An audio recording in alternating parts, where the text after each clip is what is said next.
Hello guys, मैं हूं blue pirate और आज हम बात करने वाले हैं द बॉयज सीजन 2 के पहले 3 एपिसोड्स के बारे में। ये वैसे वेब सीरीज है पर फिर भी इसके सारे एपिसोड्स एक साथ नहीं आएंगे। पहले 3 एपिसोड्स Amazon प्राइम पे अवेलेबल है और बाकी के एपिसोड्स हमें वीकली मिलेंगे। सीजन 1 के हिसाब से ये शो थोड़ा स्लो चल रहा है और कॉमिक प्लॉट से लगभग ये सैकड़ों लाइट ईयर्स दूर है, पर फिर भी मुझे बहुत अच्छा लगा। अगर आपने द बॉयज सीजन 1 का रिकेप नहीं देखा तो यहाँ क्लिक करें और ऐसे ही दूसरे वीडियोस के लिए मेरी चैनल पे जाए। तो चलिए स्पॉयलर्स के साथ द बॉयज सीजन 2 का रिकेप शुरू करते हैं।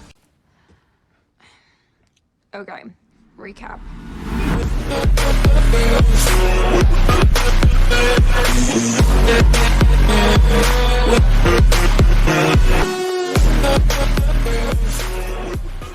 शुरुआत होती है वॉट अमेरिका से। उनका हेडक्वार्टर रिनोवेट हो रहा है जिसमें स्टारलाइट का भी एक बहुत ही अच्छा स्टैचू है। यहाँ अंदर डीओडी वाले आए हुए हैं और वो लोग सूप्स को डिफेंस में लेने की कंडीशंस देख रहे हैं। लास्ट सीजन में हमने देखा कि अब दुनिया में कुछ सूप टेररिस्ट भी अवेलेबल हैं, इसीलिए अमेरिकन गवर्नमेंट को वॉट के साथ हाथ मिलाना पड़ता है। पहले मैनेजमेंट डिपार्टमेंट स्टिलवेल के हाथ में था, लेकिन अब सीईओ एडगर इस पूरी कंपनी को चलाते हैं, जो पहले एक ड्रग लॉर्ड थे, यानी कि दूसरे यूनिवर्स में। यहाँ अफगानिस्तान में लास्ट सीजन वाले सूप टेररिस्ट से निपटने के लिए ब्लैक नोआ को भेजा जाता है, जो मोस्टली इस बच्चे के अलावा सबको मार देता है। मुझे लगा था कि ये बंदा औसम होगा, पर बर्न इन ट्रूथ ज्यादा काम नहीं आता और उसकी मुंडी थोड़े ही टाइम में ब्लैक नोयर के हाथ में होती है। अमेरिका में होमलैंडर ट्रांसलूसेंट के फ्यूनरल को अटेंड कर रहा है और ये एक मैंग्लोमेनियक है, तो उसकी स्पीच हमेशा की तरह जबरदस्त होती है। स्टारलाइट अपने पुराने सेक्सी अंदाज में, जो उसे पसंद नहीं है, और उससे भी बड़ी बात तो वो लाइव मीडिया में होमलैंडर को डिफेंड कर रही है, लाइक वो अच्छा लीडर है।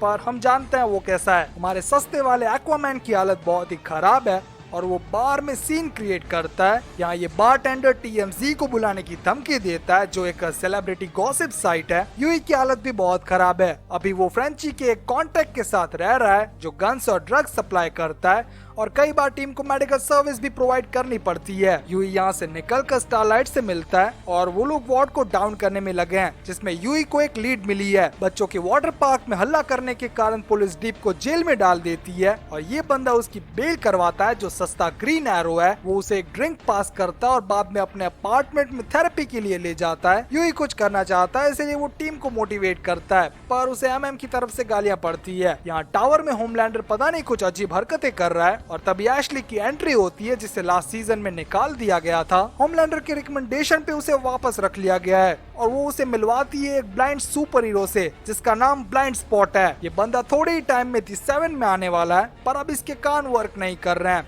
तो वो शायद ज्वाइन नहीं कर पाएगा। होमलैंडर ने एशली को एज ए इंफॉर्मेंट रखा है ताकि उसे HR और मैनेजमेंट की सारी इन्फॉर्मेशन मिलती रहे। वो हर जगह अपनी मन मर्जी चलाता है, जो किसी को पसंद नहीं आता। ये बंदा जिसकी टिप यूई ने दी थी, एनी उसके पीछे जाती है और उसे पता चलता है कि इसके पास बॉडी पार्ट्स को रीजनरेट करने की पावर्स है, एकदम डेडपूल या वुल्वरीन की तरह। वो डार्क मार्केट पे लोग ढूंढता है जिनको SNM करने का शौक हो। ये ऐसे टाइप के नमूने होते हैं जिन्हें लोगों को टॉर्चर करने में मजा आता है, लाइक BDSM, पर ये थोड़ा ज्यादा ही हार्डकोर है। एनी इसे देखकर शॉक हो जाती है, पर वो सारी चीजें अपने फोन में रिकॉर्ड भी कर लेती है। टीम के पास एक बंदा आता है जिसकी हालत बहुत ही खराब है। फ्रेंची उससे बात करता है और उन्हें एक ह्यूमन ट्रैफिकिंग रैकेट के बारे में पता चलता है, जो सूप्स को अमेरिका में ला रहे हैं। वो लोग यहाँ इन्वेस्टिगेशन के लिए आते हैं और किमिको को यहाँ एक ओरिगामी मिलती है, जिसे उसने पहले भी कहीं देखा है। वो सस्ता ग्रीन एरो डीप की रिलीजियस थेरेपी शुरू करवाता है, जो उसे पसंद नहीं आता। स्टारलाइट उस बंदे से बात करती है और उसे कंपाउंड V लाने को बोलती है, क्योंकि वो वॉर्ड में काम कर रहा है। वो पहले रिफ्यूज करता है, पर स्टारलाइट उसे ब्लैकमेल करती है, जिसके बाद उसके पास कोई ऑप्शन नहीं बचते। US मिलिट्री के प्रमोशन के लिए दी 7 यहाँ सेट पे आई हुई है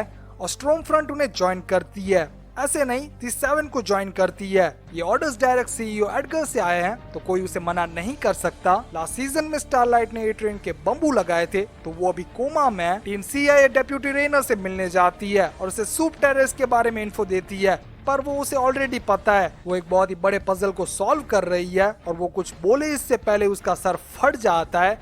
ये देख के टीम की भी फट जाती है और वो लोग वहाँ से निकल जाते हैं। कोई लीड या पाथ ना मिलने पे फ्रेंची बुचर का कांटेक्ट करता है और फाइनली बुचर की टीम में घर वापसी होती है। लास्ट सीजन में हमने देखा था कि बुचर को होमलैंडर उठा ले गया था और यहाँ उसे उसकी वाइफ बेका के दर्शन हुए जो होमलैंडर के सन को बड़ा कर रही है। होमलैंडर उसे मारने वाला था पर बेका ने उसके साथ डील कर ली कि वो उसके सन को मिल सकता है, इसीलिए उसने बुचर को कहीं दूर जिंदा छोड़ दिया। वहाँ से उठकर वो सीधा एक कॉफी शॉप में जाता है और घर की सारी डिटेल्स नोट कर लेता है जिससे वो उसे पहचान सके। किमीको फ्रेंची को कुछ बताने की ट्राई कर रही है पर वो ठीक से एक्सप्लेन नहीं कर पाती। यूई को बुचर के साथ प्रॉब्लम है क्योंकि लास्ट टाइम उसने टीम को मरने के लिए छोड़ दिया था और होमलैंडर अपने बेटे के साथ गेम्स खेल रहा है पर वो एकदम ऑर्डिनरी बच्चा है। आई थिंक इससे ज्यादा स्किल्स तो हमारे जैक के पास है। वो चर्च वाली बंदी डीप को थेरेपी देती है और उसके गिल्स उससे बात करने लगते हैं जो बहुत ही फनी था। स्ट्रॉन्ग फ्रंट के आने से टीम में लेडीज की पॉपुलेशन बढ़ गई है तो वुमेन एम्पावरमेंट सेलिब्रेट करने के लिए एक इंटरव्यू रखा जाता है जिसमें स्टारलाइट और स्ट्रॉन्ग फ्रंट जाते हैं। क्वीन मेव अपनी जीएफ से मिलने जाती है जो अभी हॉस्पिटल में है और यहाँ वो कन्फेस कर लेती है कि वो अभी भी उससे प्यार करती है पर उस साइको होमलैंडर के कारण वो उससे दूर रह रही है। ग्रेस मैलोरी रेनर के फ्यूनरल में आती है और बुचर उनसे हेल्प मांगने जाता है। यहाँ इंटरव्यू के टाइम स्टॉर्म फ्रंट अपनी मनमानी करती है और ए ट्रेन की एंट्री होती है जो स्टारलाइट के लिए बहुत ही खराब न्यूज है। पब्लिकली वो एक सीक्रेट मिशन पे गया था तो वो कभी भी ज्वाइन कर सकता है। स्टारलाइट उससे बात करती है और उसे चुप रहने को कहती है जो थोड़े टाइम के लिए वो फॉलो कर लेता है। वो स्टारलाइट वाला बंदा कंपाउंड वी लेके आ जाता है और उसकी एक आंख वॉट वालों ने अपने पास रख ली है जिससे कुछ सीरम बनाए जा सके। बेका डॉक्टर पार्क से मिलने जाती है पर उसे अलाउ नहीं किया जाता।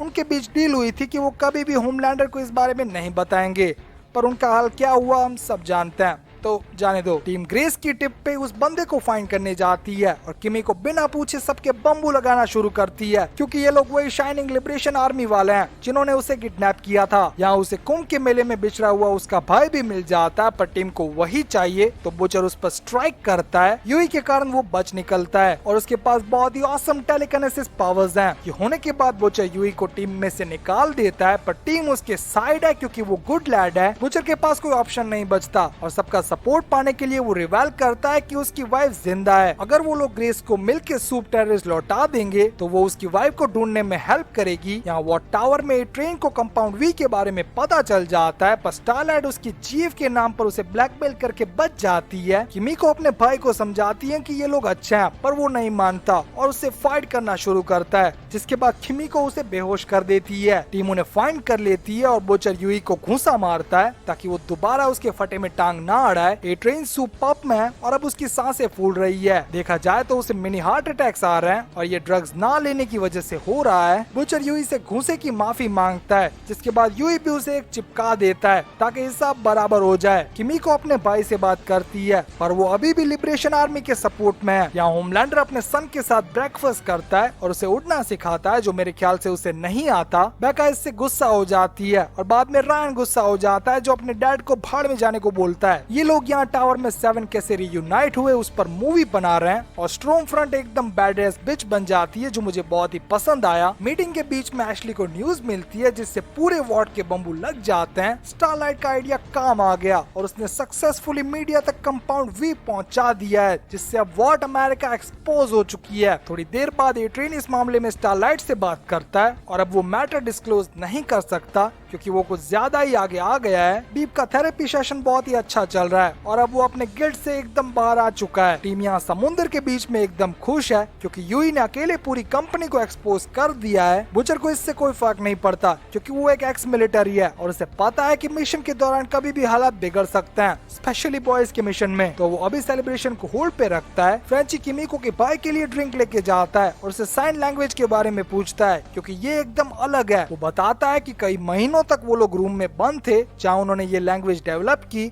और उनके पेरेंट्स की डेथ के बाद से किमीको ने एक भी वर्ड नहीं बोला है। वॉट के एक्सपोज होने के मौके पर क्वीन मेव यहाँ से निकलने का प्लान करती है और होमलैंडर उनका कॉल सुन लेता है। वो पूछता है कि ये बंदी कौन है पर मेव बात को टाल देती है और वॉट के बारे में बताती है कि ये लोग एक्सपोज हो चुके हैं टीम बॉयज के पास जो बोट है वो चोरी की है तो उनके पीछे पुलिस पड़ जाती है, पर एट ए टाइम वो टेलीकिनेसिस वाला बंदा उन पर स्ट्राइक करता है। फ्रेंची की ड्रिंक की बोतल का यूज करके उसने अपना एस्केप प्लान किया, जो एक तरीके से बहुत स्मार्ट मूव था। बाहर आने के तुरंत बाद वो एक्सीडेंटली एक पुलिस हेलीकॉप्टर को उड़ा देता है। किमिको और फ्रेंची मिलकर उसे डाउन करते हैं, पर अब थोड़े ही टाइम में सूप्स उनके पीछे होंगे तो वो लोग जल्दी वहाँ से निकलने की ट्राई करते हैं। ये क्यूट सी बंदी पार्लियामेंट में बिल को पास होने से रोक रही है और अभी वार्ड के शेयर्स 50% से भी ज्यादा डाउन हो चुके हैं।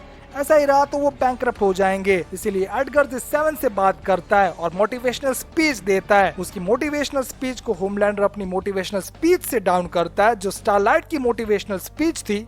मैं कुछ ज्यादा ही मोटिवेट हो गया, खैर छोड़ो। डीप को एलिस्टर एडना का मैसेज आता है, जो चर्च ऑफ द कलेक्टिव की मेन लीडर है। अब इस चर्च ऑफ कलेक्टिव के बारे में मैं आपको डिटेल्स में बता सकता हूँ, पर इससे आपका बहुत कुछ स्पॉइल हो जाएगा, तो हम इसे फ्यूचर एपिसोड्स पे छोड़ देते हैं। डीप अपने शार्क और वेल के साथ स्ट्राइक करता है, जो लिटरली बहुत ही ऑसम था, पर सामने बिली द फकिंग बुचर है तो उसे कोई फर्क नहीं पड़ता, और वेल जिसका नाम लूसी है वो इस मैटर में मारी जाती है। टीम यहाँ से तुरंत निकलने के लिए स्ट्रॉम ड्रेन्स का यूज करती है, और यहाँ हमें थोड़ा यूई और एमएम के बीच ब्रोमांस देखने मिलता है कि अब वो कितने अच्छे बडीज बन गए हैं। तो 7 की साइड पे एंट्री होती है, और जैसा रियूनियन हमने सोचा था हाँ वैसा ही हमें यहाँ देखने मिलता है। ब्रेन लाइन में यूई टूटने लगता है, क्योंकि वो बस एक बच्चा है और डिफेंस में रहे लोगों जितना ड्रामा टॉलरेट नहीं कर सकता। उसे यहाँ स्टारलाइट मिल जाती है, जो उस पर अटैक करती है, क्योंकि उसके पास में ही होमलैंडर होता है। वो वैसे भी बहुत ही क्रूल पर्सनालिटी है, तो वो स्टारलाइट को ऑर्डर देता है कि यूई को मार दे, पर उससे पहले बुचर इंटरफियर करता है और उस टेलीकिनेसिस वाले बंदे की हेल्प से टीम होमलैंडर से पीछा छुड़वाती है। इस सीन को देखकर मुझे लगा था कि ये बंदा सुधर गया है,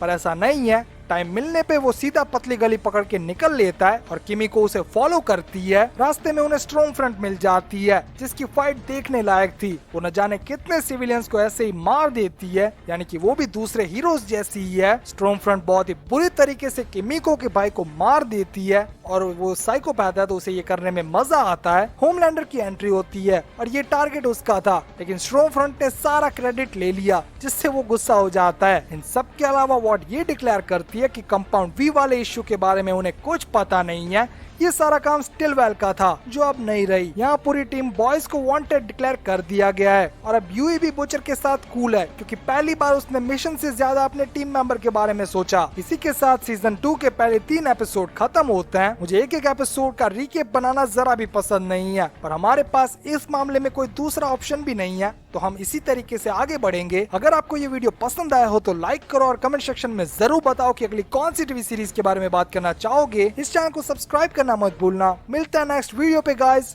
थैंक्स फॉर वॉचिंग।